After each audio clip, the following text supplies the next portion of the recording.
तर नमस्कार मित्रांनो, स्वागत आहे तुमचं हवामान अपडेट्स या यूट्यूब चॅनलवरती। तर मित्रांनो, आज आहे 29 ऑगस्ट 2024।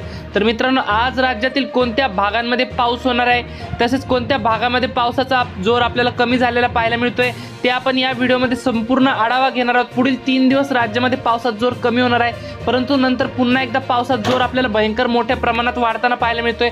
आपण या व्हिडिओमध्ये संपूर्ण आढावा घेणार आहोत। व्हिडिओ शेवटपर्यंत पहा मित्रांनो। तुम्ही व्हिडिओ पाहतायत परंतु आपल्या चॅनलला काय सबस्क्राइब करत नाहीत, त्यामुळे आता चॅनलला सबस्क्राइब करून घ्या व व्हिडिओला एक लाईक देखील नक्की करून घ्या। तर आज आहे 29 ऑगस्ट 2024। आज दुपारनंतर कोणकोणत्या भागात पाऊस होणार आहे आपण जसं की स्क्रीनवरती बघू शकताय। मालेगाव, नंदुरबार, धुळे, जळगाव या जिल्ह्यामध्ये आपल्याला जोरदार स्वरूपाच्या पावसाची शक्यता पाहायला मिळते। नाशिक जिल्ह्यामध्ये देखील आपल्याला जोरदार पावसाची शक्यता आपल्याला पाहायला मिळते। तसेच छत्रपती संभाजीनगर, अकोला या भागामध्ये देखील आपल्याला मध्यम ते हलक्या स्वरूपाच्या पावसाची शक्यता पाहायला मिळते। तर मुंबई, पालघर, रत्नागिरी, रायगड, सिंधुदुर्ग, राजापूर, सावंतवाडी या कोकणपट्टीच्या जिल्ह्यामध्ये आपल्याला मध्यम ते जोरदार स्वरूपाचा पाऊस पाहायला मिळतोय।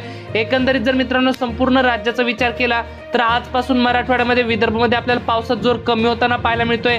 तसेच सांगली, सातारा, कोल्हापूर, सोलापूर, पंढरपूर या जिल्ह्यामध्ये देखील पावसाचा जोर आपल्याला कमी झालेला पाहायला मिळतोय।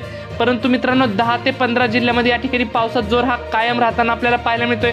जळगाव, धुळे, नंदुरबार या जिल्ह्यामध्ये पावसाचा जोर आपल्याला कायम पाहायला मिळतो। तसेच नाशिक, मुंबई, पालघर, रत्नागिरी, रायगड, कल्याण, डोंबिवली, ठाणे, पालघर या जिल्ह्यांमध्ये मित्रांनो आपल्याला पावसाचा जोर कायम आपल्याला पाहायला मिळतोय। तर मित्रांनो, ही होती हवामानाबद्दल छोटीशी माहिती आवडल्यास आपल्या चॅनलला सबस्क्राइब नक्की करा। धन्यवाद। तर भेटूयात पुढच्या व्हिडिओमध्ये।